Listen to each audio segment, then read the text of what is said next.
Bonjour, bienvenue dans votre agenda. On commence avec l'émission étrangère de Paris qui propose une conférence le samedi 9 avril dès 15h30 avec comme titre l'itinéraire insolite de deux pèlerins en Inde du tombeau de Saint Thomas à la construction d'une école solidaire pour les enfants pauvres. Pascal et Alain Zito retraceront leur voyage en Inde en compagnie du père Bosco, puis leur fondation de l'association DIA et la construction d'une école solidaire dans le sud de l'Inde où des enfants pauvres reçoivent depuis 2 ans un enseignement de qualité et gratuit. L'entrée à cette conférence est libre dans la limite des places disponibles. Plus d'informations au www.mepasi.org où vous pouvez appeler au 01 44 39 10 40. Le 17e festival interreligieux de musique sacrée se tiendra durant les week-ends du 1er au 16 avril. Au programme, des groupes issus des communautés chrétiennes, juives et musulmanes qui se produiront dans plusieurs villes de l'Hérault, à Montpellier, Béziers ou encore Sète. Il y aura par exemple des chants sacrés gitans de Provence, un théâtre musical Pierre et Mohamed ou encore des concerts du quatuor Alain Karsfeld. Une bonne occasion donc de découvrir la musique et la culture de l'autre. Programme détaillé et tarifs au www.chrétienesetculture.free.fr à la rubrique musique et concerts où vous pouvez appeler au 04 67 64 14 10. Le père Michel-Marie Zanetti Sorkin donnera une conférence à l'église Saint-Sulpice à Paris 6e le mercredi 6 avril à 20h.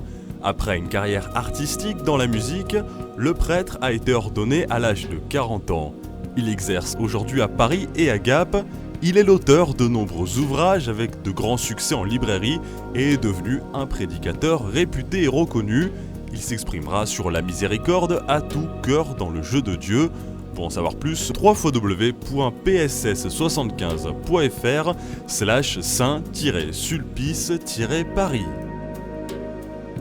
Le dimanche 3 avril, le sanctuaire de Notre-Dame de Grâce de Cotignac célèbre la Divine Miséricorde.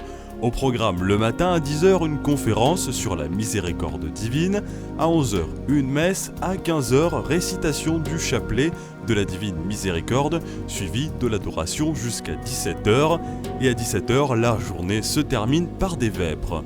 Pour en savoir plus, www.nd-2-grâce.com. Et pour finir, à la cathédrale de la Major à Marseille, à partir du 31 mars, se tiendra une exposition sur François d'Assise. Une scénographie dans les 400 mètres carrés de déambulatoire de la cathédrale, composée de la collection personnelle de Joseph Arakel, un industriel marseillais, et enrichie de près avec une œuvre du Gréco et un manteau de Saint François qui sera présent dans son reliquaire. Une occasion exceptionnelle de présenter Saint François d'Assise dans les étapes les plus marquantes de sa vie. Saint François d'Assise, l'homme intemporel, c'est à voir jusqu'au 15 mai prochain. Pour en savoir plus, www.marseille.catholique.fr. Et n'hésitez pas, s'il y a des événements que vous connaissez, à nous les transmettre, soit par mail à agenda@ktotv.com ou à l'adresse postale qui s'affiche sur votre écran. Et on se quitte avec un extrait de l'album En ta présence du groupe Le Verbe de Vie et leur titre Reste avec nous. Bon week-end. Reste avec nous, Seigneur. Reste avec nous, Seigneur. Nourris-moi de ton pain, enivre-moi de ton vin. Fais de moi ta demeure, je veux faire ta volonté.